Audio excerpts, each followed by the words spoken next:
Good evening, ladies and gentlemen. This is Cyberdragon here, and today I'm going over my own Machina Gadgets deck profile, or machine deck as I prefer it, because it doesn't really follow just machinas or just gadgets. But anyway, starting with the monsters. So we've got Machina Megaform. Now, Machina Megaform is actually a bit more useful than Machina Cannon, because Machina Cannon was primarily used just to get your fortress out into the graveyard, or otherwise to actually summon it back. Now, with Megaform, you can use it to sack it and send fortress to the graveyard, or to summon it from the graveyard, or vice versa. And when Machina Fortress dies and gets its effect as well, you can then discard that card from the graveyard and then bring this one back out. So it is quite useful. It's a 2600 attacker, and I think it's really cool because with Machina Fortress, I was always thinking when it came out, actually it kind of looks like Megatron. I kind of wish that it had like a transformation or something, and if you look at these two guys together, it is basically the same monster. So it's kind of cool. Megatron's actually one of my favorite Transformers. But anyway, I'm running two Megaforms. And then 3 Machina Fortresses. Now with Machina Fortress, he's actually really useful. So his effect reads, you can discard machine-type monsters whose total levels equal 8 or more to special summon this card from your hand or graveyard. When this card is destroyed by battle and sent to the graveyard, select and destroy one of your opponent's monsters that they control.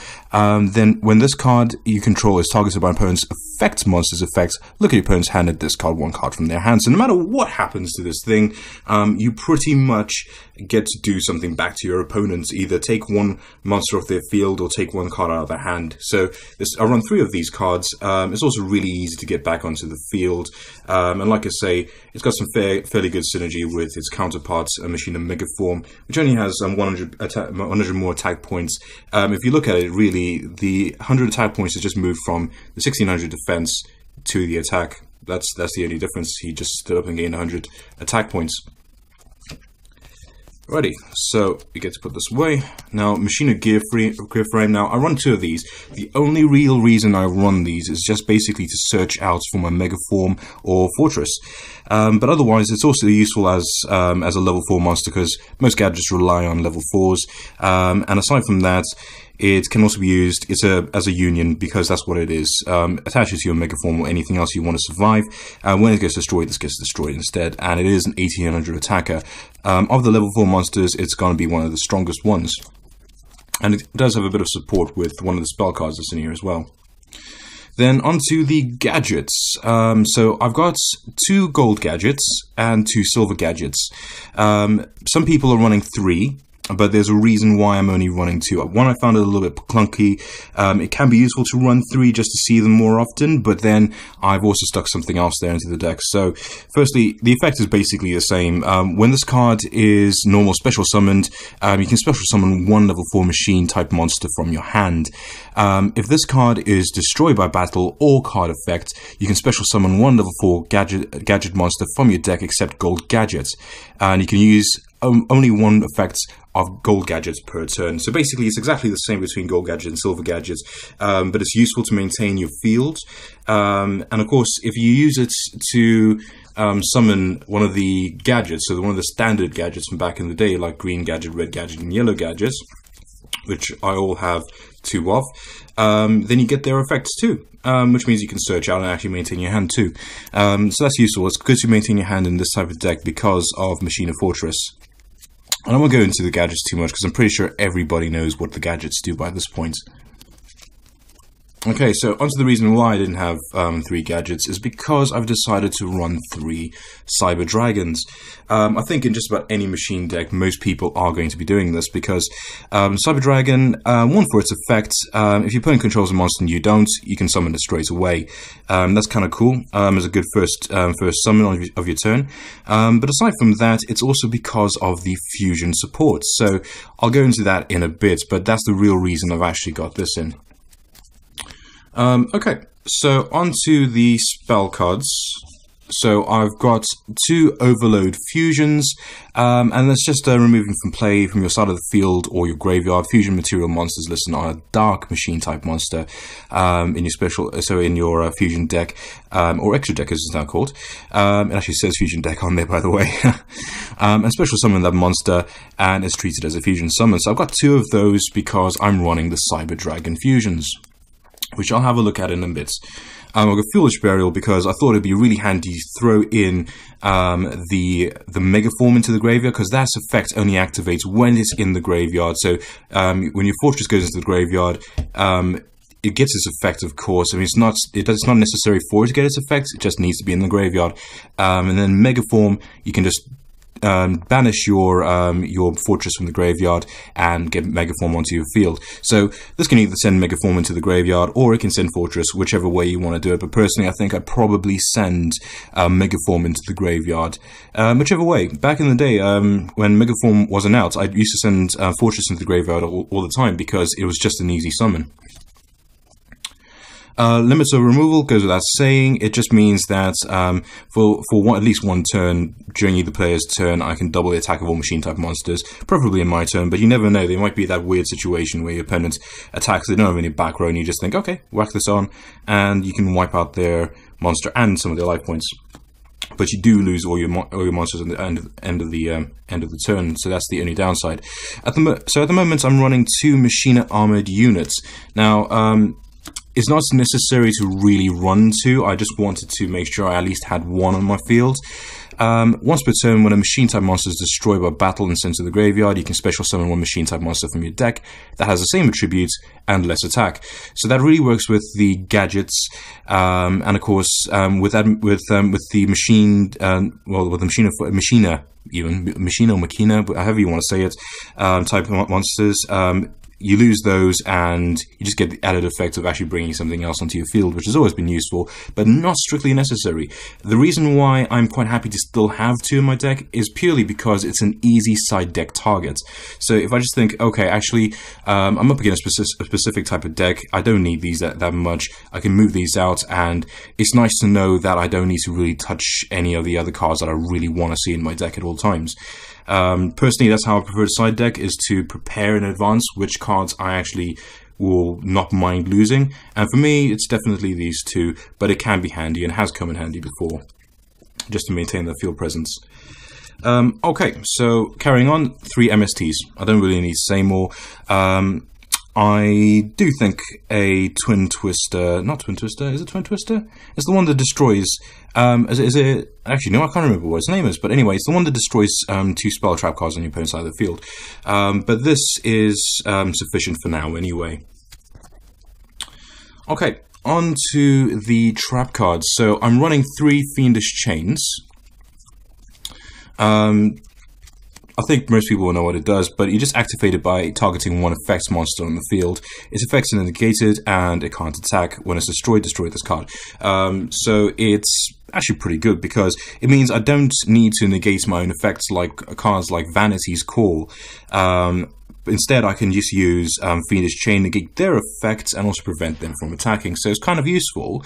It doesn't stop them from switching out those monsters, though, that's the only thing, but it does buy you some time.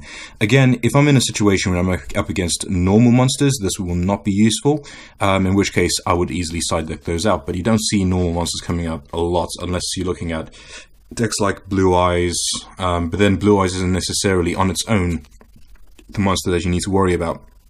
And then I got Trample with Spikes. The Trample with Spikes, I just stuck it in there just because I thought, why not? This deck tends to be really good against other decks that primarily rely on effect type monsters, and I thought, why not?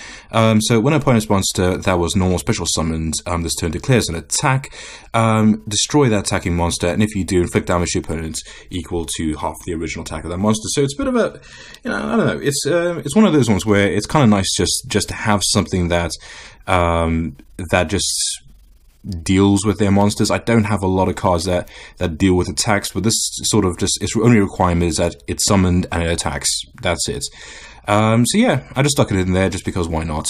There are other cards I could consider, but so far it's actually been quite fun to play this, especially when my opponent attacks with pretty strong monsters. Okay, bottom's trap hole banishes it when it's summoned. Don't really say much about that. I got 3 Dark Bribes just because I felt that it was still good to have some counter cards in there. I've noticed that a lot of decks don't even look at counter cards anymore, but in a deck like this, which is actually fairly an old school type of mindset that's involved in how it plays, it does kind of make sense to have Dark Bribe just to stop those bad situations. It does mean you're giving your opponent a card in their hand, but hopefully if you're running Fortress's effect over and over again, you're going to be taking away that advantage. I did consider using drastic drop-off and cards like that, or null and void, but I think for now that'll be sufficient. DNA Surgery, quite like this card. Again, it's a nice side deck target in case it's not needed. In fact, if I was up against a machine deck, I would side this deck out for this card out for what's the card called? System Down, pay 1,000 life points and banish all their machine type monsters. That's if I don't do something else with them. So yeah, basically the reason I play this, turn everything on the field to machine type monsters to use to get Chimera Tech Fortress Dragon out. Quite simple. Also, if I do decide to start playing any non-machine type monsters, which I still can't think of why I would, that would be a pretty good card to keep on the field, just to keep consistency. And Compulsory Evacuation Device, why not? I mean, if they summon a fusion type monster or an extra deck monster or something that's just a problem to deal with that I can't destroy by any other means or banish, then just return it to the hand, and of course extra deck monsters, they move straight back to the extra deck, meaning that whatever cost that they paid to get them onto the field, they're just going to have to pay again. So I kind of like that. Or otherwise, just to get rid of problem monsters, full stop. Okay, so that's the main deck. There's 40 cards in the main deck. I like to keep it just to that number, nice and straightforward. And yeah, very, very simple type of play. Nice and straightforward. Okay, so onto the extra decks. So starting out, we got Chimera Tech Fortress Dragon. Now this is a card that I'm probably only going to want to see playing either midway through the game or towards the end of each match, because it's the kind of card that once you get it out, you know your opponent's going to try and get rid of it as fast as possible. So the way it works, it can be fused with 1 Cyberdragon plus 1 or more machine type monsters. It cannot be used as a fusion material itself, and it must be special summoned from the extra deck using the above cards from either side of the field. Do not use polymerization. The original attack of this card becomes 1,000 times the number of fusion materials used for its fusion. And this is where DNA Surgery comes in, because if my opponent's field is flooded, they got loads of monsters out, you know, a lot of the current decks at the moment really summon for ages, and that's the thing that really annoys me. Turn them all into machine type monsters with DNA Surgery, and then summon this, provided you've got a Cyberdragon that's in the graveyard or on your field, or even on their field. You know, that would be pretty awesome. Use everything on their field. But either way, this is quite a beast, and it just gets rid of everything quite nicely if you use it in the right way.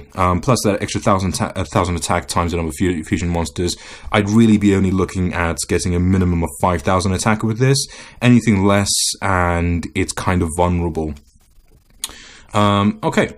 And then Chimera Tech for Overdragon. So again, Cyberdragon plus 1 or more machine type monsters.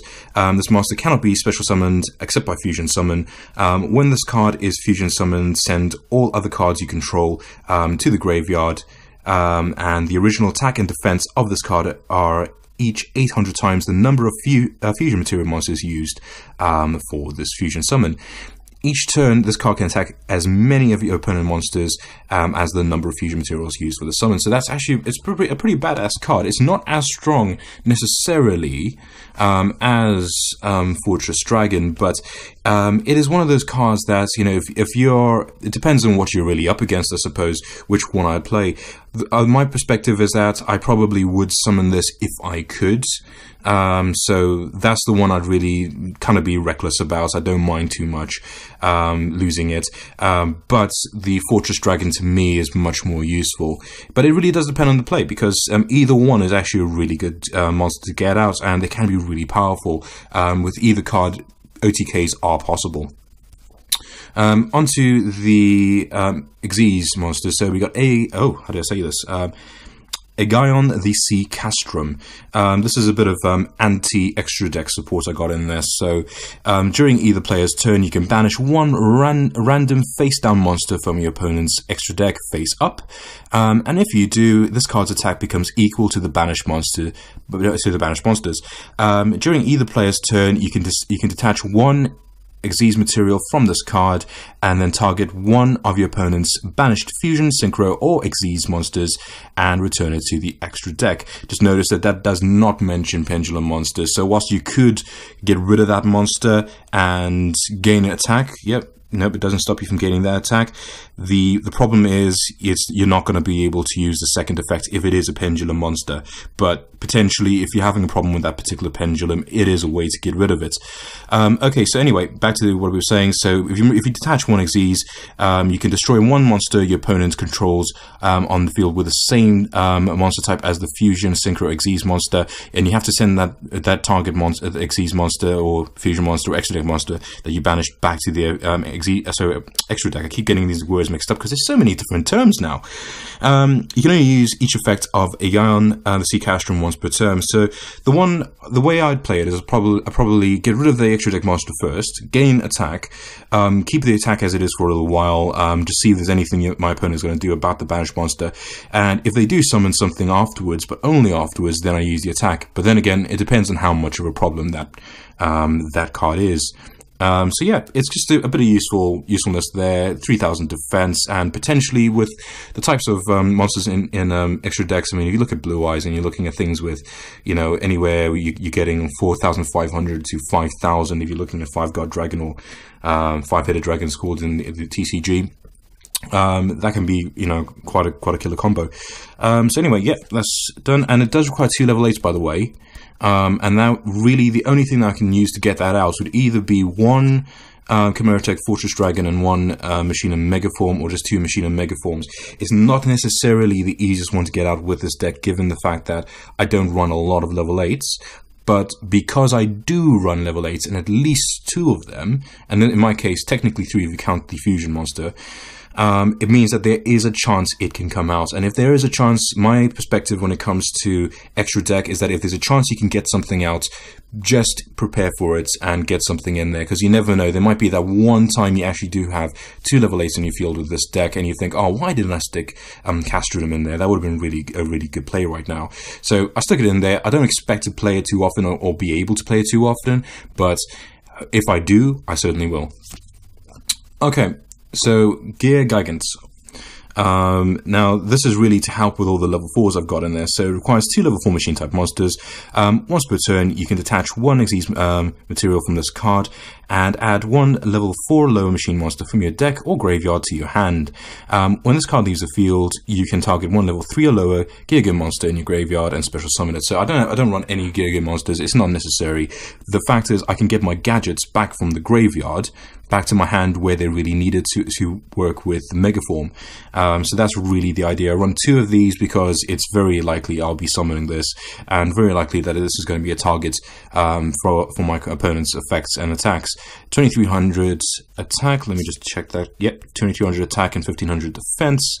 So yeah. Plus, there's also an Earth Attribute. So if this dies, and I've got what's the spell card called? That Machina support card. Machina Armored Units, then it means I can get another monster of the same attribute out with less attack, which means more than likely it's going to be either a Machina gear frame, which will allow me to search for another Machina monster, or it'll be a gadget, one of the Earth type gadgets. So yeah, that's the deck. I do enjoy playing this deck. It has certainly worked. I do actually own extra gold and silver gadgets, which I've played around with, but like I say, I find it clunky, and I also find it's just not actually that necessary. Plus, I do like having Cyberdragon out, and you'll just find that it makes more sense having Cyberdragons in there because it lacks anything higher than the 2,600 attack that you'll get from your Machina Megaform, and Castrum is really difficult to imagine getting out unless I decided to run more level 8s, which I really don't want to because that'll just mess with the consistency of this deck. But yeah, it's pros about this deck: extremely consistent.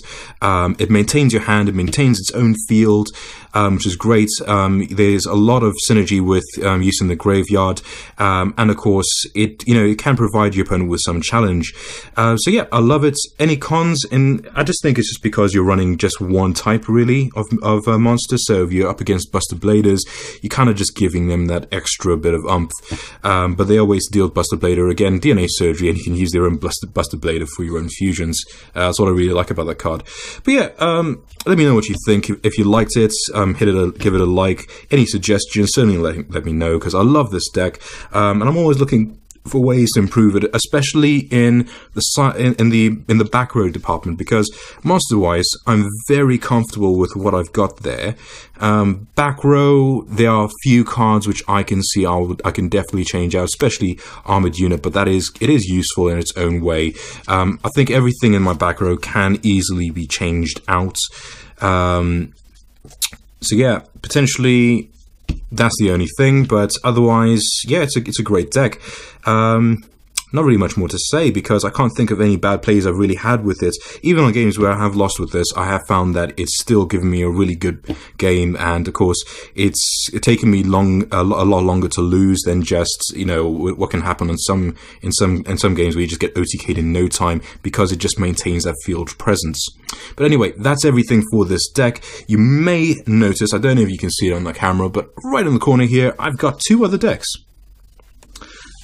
Now that's my Chaos deck, which I'm rebuilding, and of course the Dinosaurs Rage deck, which I'm upgrading. Now I've kind of gone quite away with it, but I'm not going to go into those today. For each one, there's actually 2 cards missing from each deck, which I still need to acquire until I can really feel comfortable with showing it off.